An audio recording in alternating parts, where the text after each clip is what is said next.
Halo teman-teman, selamat datang di channelnya One Piecepedia ya. Kali ini tanpa panjang lebar aku mau review ya, mau review One Piece chapter 1079, chapter yang sepertinya ditunggu oleh para fans, yaitu memunculkan ini ya, satu serangan dari Shanks cuy ya. Satu serangan doang, Mbak. Ya tanpa panjang lebar langsung deh kita bahas One Piece chapter 1079 ya.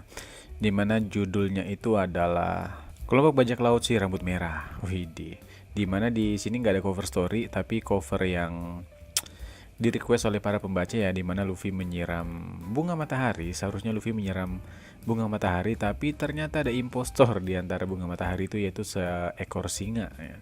Ada kodok juga sih, tapi yang disiram ya singanya. Kemudian untuk di chapter pertama di sini ada sedikit flashback mengenai York, di mana York menyadari agenda dari world government, yaitu juga untuk mengeliminasi dirinya ya. Jadi di sini ada satu hal yang terjawab. Kenapa para Seraphim itu bukan hanya mengincar kelompok yang ingin melarikan diri dari Egghead, tapi juga mengincar si P0. Karena ternyata itu memang perintah dari York ini, karena dia merasa dirinya sudah dihianati oleh pihak world government ya. Jadi dua-duanya dihajar oleh York ini ya. Kalau kemarin sih aku sempat bingung gitu kan. Di sini sendiri untuk perintah dari York itu spesifik ya, untuk menghabisi semua orang kecuali Stella, dirinya, dan juga para tahanan yang ada di itu ya, yang ada di bawah tanah itulah ya, yang ada di basement. Mungkin dia menginginkan hostage ini ya, biarin ya sebagai tawanan gitu ya. Jadi kalau misalnya dia dikejar, dia bisa ya ada leverage-nya gitu. Di sini juga ketahuan ya bahwa memang itu atas perintah Yor juga, si siapa namanya itu, si Snake itu membatukan dirinya, dan kemudian ketika nggak ada lagi yang lihat itu di unpetrified lah istilahnya kayak gitu. Di sini juga ditampilin adegan-adegan di mana para residen di Egghead itu mencoba untuk melarikan diri dari kapal. Semoga aja nggak dihabisin kayak di Ohara ya. Di Ohara itu kan sebenarnya di Ohara itu kalian pasti masih ingat ya.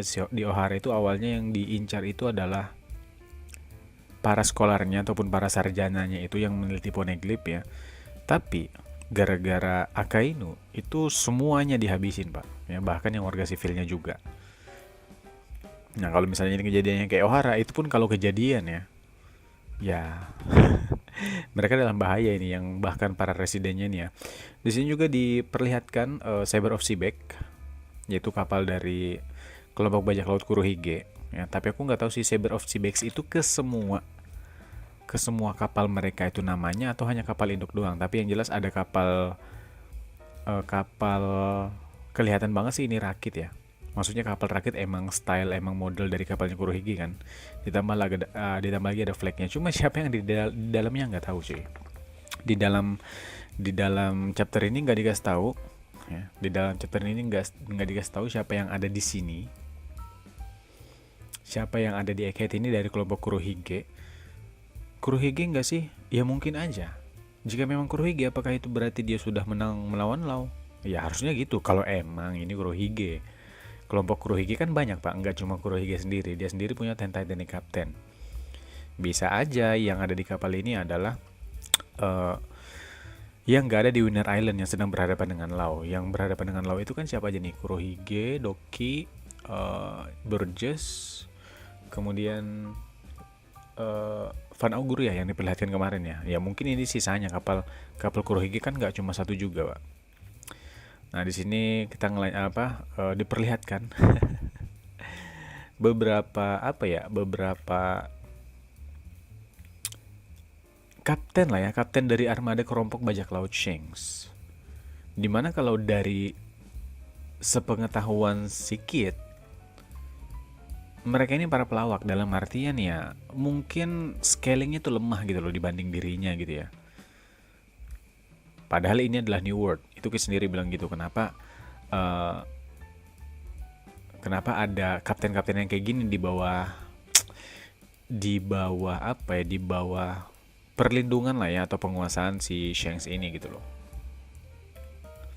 Di sini juga terungkap ya, ada salah satu dari armadanya si Shanks ini sendiri yang ngomong kalau secara garis besar itu armadanya memang lemah pak. Dalam artian mungkin kalau dibandingkan dengan armada dari kelompok Shirohige ataupun dari Luffy ya, ini bisa dibilang kapten-kaptennya itu ya tidak sekuat kapten armadanya loh ya, bukan kapten inti dari kelompok bajak laut serambut merah maksudnya gitu loh.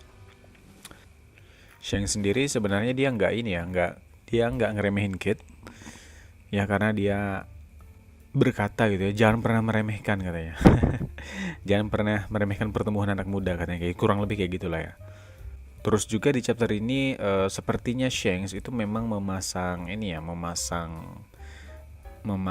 tajam-tajam telinganya mengenai informasi yang berhubungan dengan Blackbeard. Jadi emang Blackbeard itu udah diawasin sama Shanks ya.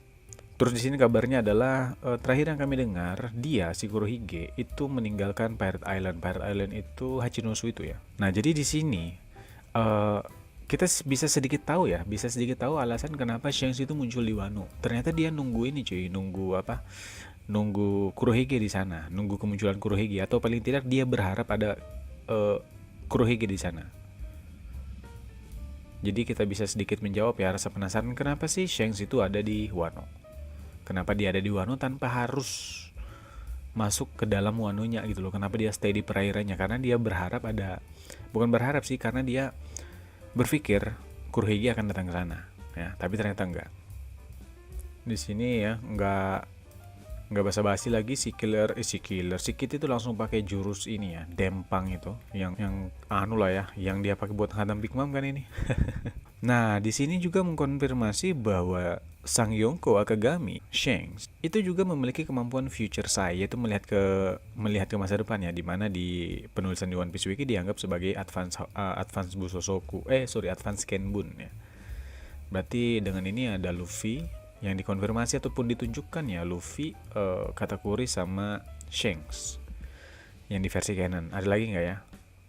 Ya kalau ada lagi yang benar-benar dikonfirmasi valid di dalam komik silahkan ditambahkan ya. Karena di sini udah valid ya untuk Shanks ini ya, karena dikomentarin sendiri oleh si Backman. Di sini masa depan yang dilihat Shanks itu adalah armadanya hancur dan orang-orangnya matian cuy ya. Ada yang sampai kebelah gitu kan badannya gara-gara jurusnya siapa sih, jurusnya si Kid ini. Nah kemudian Shanks langsung terbang aja gitu ya, bukan hanya menggunakan advance Kenbun tapi menggunakan advance Hausoku Haki cuy. Kelihatan banget ya, jadi kelihatan banget kalau kalian mungkin sadar juga ya, kalau aku sih kelihatan ya, orang-orang yang pakai advance Hausoku Haki itu kelihatan banget, karena sebelum bentrok itu biasanya ada petir-petir hitamnya, bukan pas bentrok ya, karena pas bentrok itu bisa aja itu ini busok gitu atau satu doang yang memakai advance Hausoku. Tapi kalau advance Hausoku itu kelihatan banget sebelum bentrok itu ada petir-petir hitamnya ya. Ini yang dipakai Shanks kan. Dan dia menggunakan jurus Kamusari ya, yang menimbulkan pembicaraan yang menarik bagi kawan-kawan pecinta scaling gitu. Shanks pakai Kamusari, Kid langsung KO. Apakah berarti Shanks lebih kuat dari Roger? Karena Roger mengamusari Oden itu dia masih bisa bertahan gitu, nggak mati ya. Ini adalah pembicaraan yang menarik gitu bagi teman-teman yang suka scaling, yang mungkin sampai lebaran nanti juga nggak akan selesai ya. Ada beberapa kemungkinan, tapi tentu saja untuk hal ini ya tergantung kalian lebih suka jawaban yang mana ya. Kalau memang perlu dibahas nih kuat mana sih, Kamusarinya Roger ataupun Shanks, kalau misalnya perlu dibahas, kalau misalnya perlu ya, kalau menurutku sih kagak ya. Karena scaling itu sifatnya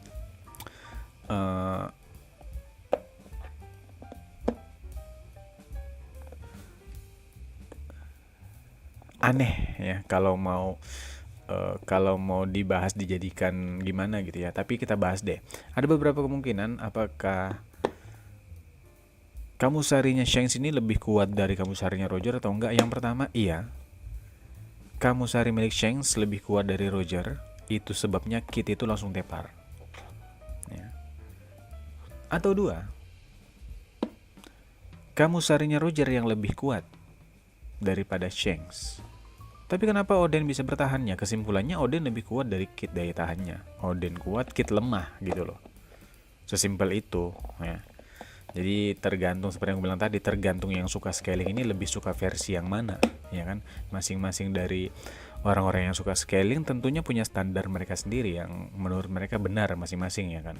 Ada yang beranggapan bahwa kamu sarinya Shanks lebih kuat dari Roger ya, dengan berbagai macam supporting statement gitu ya. Ada yang beranggapan bahwa justru Roger yang lebih kuat kamu sarinya daripada Shanks dengan statement pendukung mereka sendiri. Nah, kalau untuk kalian mungkin punya pendapat sendiri ya, seperti itu. Cuma di sini memang efeknya meledak cuy, ke De Bruyne ya. Terus itu serangan ini nggak cuma melukai si Kit, tapi juga melontarkan beberapa anggota Kit ya. Cuma sepertinya nggak separah Kit yang langsung menerima serangan tersebut secara langsung. Bahkan Killer juga terkena cuy. Sepertinya Killer itu melompat untuk menyelamatkan si Kit waktu dia mau kena tebasan Kamusari tersebut. Langsung tepar nggak bergerak. Dan ini bahkan menurutku menyedihkan ya. Serius, menyedihkan dalam artian ya.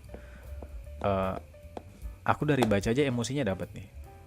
Mereka sampai menyerah, memohon-mohon sama Shanks supaya tidak membunuh sang kapten, bahkan menyerahkan rod poneglyphnya cuy. Kit tumbang ya, hanya dalam sekali serang my friend. Itu pun jurus Kamusari pak. Kalau Kamusari mah harusnya nggak bilang itu pun, itu jurus kuat sih itu. Nah, belum lagi selesai penderitaan Kit yang ditebas Kamusari oleh Shanks, Dory dan Brogy sudah siap dengan jurus mungkin pamungkas kali ya, yang pernah mereka keluarkan di Little Garden. Kalian pasti masih ingat, nggak salah sih ya. Jurus ini dipakai gerbung Victoria Punk terbelahnya bukan terbelah yang rapi seperti yang dilakukan Denjiro, Zoro ataupun Mihawk ya, tapi ada daya ledaknya gitu ya, sampai hancur, bukan sekedar tebelah doang pak, tebelah hancur ya, meskipun nggak berkeping-keping sih ya. Nah, di sini juga ada ucapan dari para narator. Hari ini di Elbaf New World, kelompok bajak laut Kit yang dipimpin oleh Eustace, Kapten Kit, pria dengan bounty 3 miliar, disapu bersih ya. Di sini mereka semua kelihatan masuk ke dalam air ya. Apakah Kit mati?